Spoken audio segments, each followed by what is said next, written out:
Welcome to The Explainer. Let's just dive right in, shall we? Today, we're unpacking a seriously fascinating take on something that seems, well, incredibly basic, but it literally changes how we experience mindfulness. We're talking about the mechanics of sitting down, specifically those cross-legged meditation postures that have been practiced for thousands of years.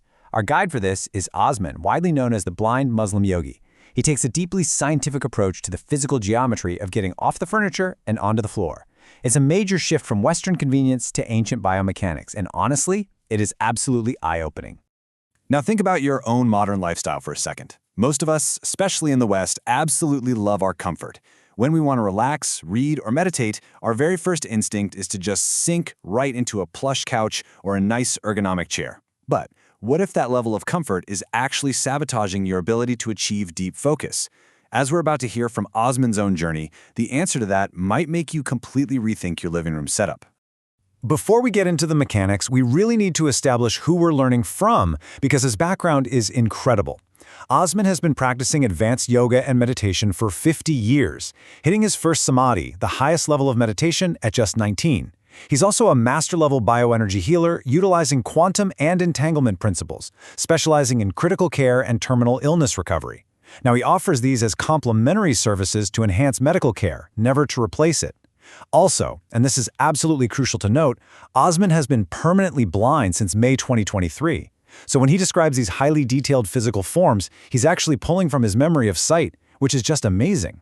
His entire mission is to bring a truly scientific approach to life by simplifying these ancient sciences. To help people get started, he offers a free 5-minute yoga and meditation program over at yogawellness786.com, and you can also find him on Spotify and Apple Podcasts by searching for The Blind Muslim Yogi. What makes Osman's perspective so relatable, though, is that he wasn't always a floor-sitting purist.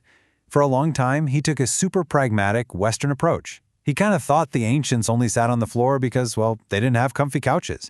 He actually used to meditate on chairs and still reached incredibly advanced spiritual states. But then, reality hit. While living in the Middle East, he went to a communal Ramadan gathering to break the fast.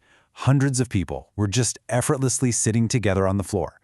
And there he was, an advanced yoga practitioner, struggling, in pain, awkwardly propping one knee up just to get through his meal. He later said, "I felt embarrassed, and I said, I have to find a way. Maybe there's something in this." I love that. It's just such a deeply human moment of vulnerability. Here is a master who could reach the ultimate spiritual heights from the comfort of his living room, completely humbled by the everyday cultural practice of sitting on the floor to eat. It made him realize he needed to basically relearn how to sit from scratch, not just to save face, but to figure out if this ancient tradition held a scientific secret he'd completely overlooked. So how did he actually adapt his body? He didn't just twist himself into some painful pretzel shape right away. No way. He developed a beginner's protocol. Every single evening, he'd start by sitting on his bed using the headboard for back support. He'd bring the soles of his feet together in front of him and then just let his knees relax downward. The absolute key here, as he emphasizes, is to not force it. Don't push down. You just allow the tendons in your inner thighs and pelvis to slowly stretch out over time. When it hurt too much, he'd stop, uncross his legs, and try again later. Step by step, week by week, his endurance naturally grew. And then came this massive aha moment regarding the body's natural energy. Osman discovered that by mastering this physical protocol, people replenish lost energy so effectively that it can actually boost their natural immunity by up to 90%. Now, for a master healer with his level of proficiency, he says this isn't some extraordinary miracle. It's just the normal scientific result of realigning your body's energy.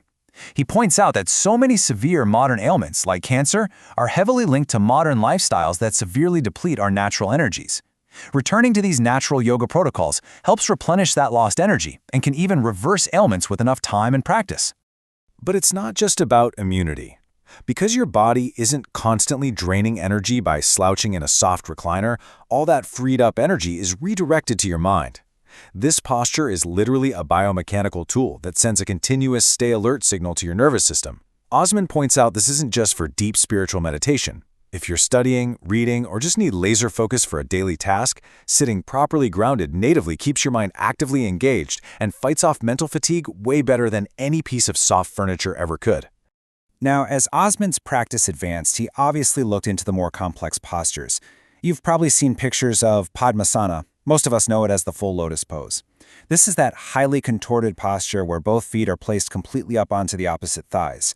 And sure, he could do it, but he found he couldn't hold it for very long. It's incredibly demanding on your joints, especially if you haven't been doing it since you were a little kid. But don't worry, because thankfully there's a highly effective middle ground. Enter what he calls the second-level posture, Siddhasana. This right here is the absolute sweet spot. It sits perfectly right between the painful struggle of a simple, unsupported cross-legged sit, where your back always ends up aching, and the near-impossible pretzel contortions of the full lotus. Siddhasana is a foundational posture specifically designed to keep your back naturally erect by strategically wedging your feet. It creates this incredibly stable, self-supporting base. Okay, let's visualize the actual geometry of this for a second. You start by sitting on the floor with both legs straight out in front of you. First, bend your right leg and bring that right heel all the way in until it gently touches the perineum.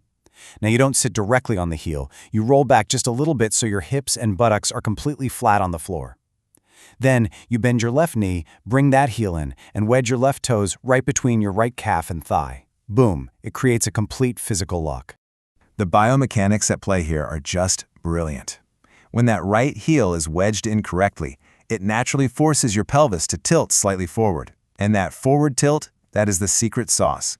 It perfectly stacks your vertebrae and keeps your spine naturally straight without any muscular strain. You literally become a self-supporting structure. You can just rest your wrists slightly past your knees. Osman notes that this completely eliminates the need for a wall or a chair back, which is a total game changer if you're meditating in a crowded room or out in the open. Your body literally becomes its own chair. Now, here's a really interesting detail. When Osman was first experimenting with Siddhasana, he didn't think it mattered which foot went first. In fact, he started with his left heel. But then he discovered that the ancient texts, like the Yoga Sutras, specifically recommend starting with the right heel. Which raises a fascinating question, right? Why would a thousands of years old text care about left versus right when it comes to the foundation of how you sit? Well, Osman applied his scientific methodology and logical deduction to figure it out. For the vast majority of us, the right side is the dominant, much stronger side. So, when you build the base of your posture using the right leg, you're basically asking your stronger side to support the bulk of your body's weight.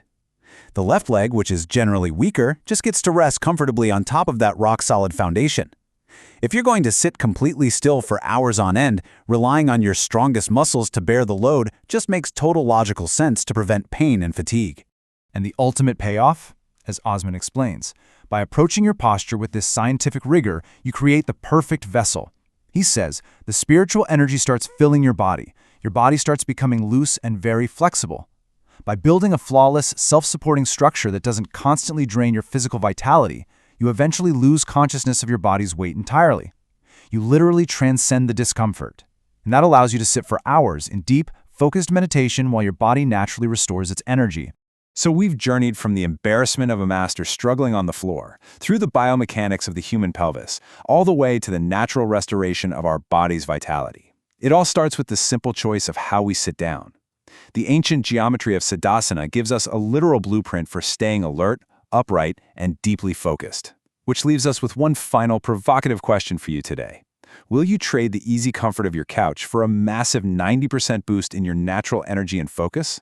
If you're ready to start, remember to grab Osman's free 5-minute program over at yogawellness786.com. Try taking your next session to the floor and just see what happens.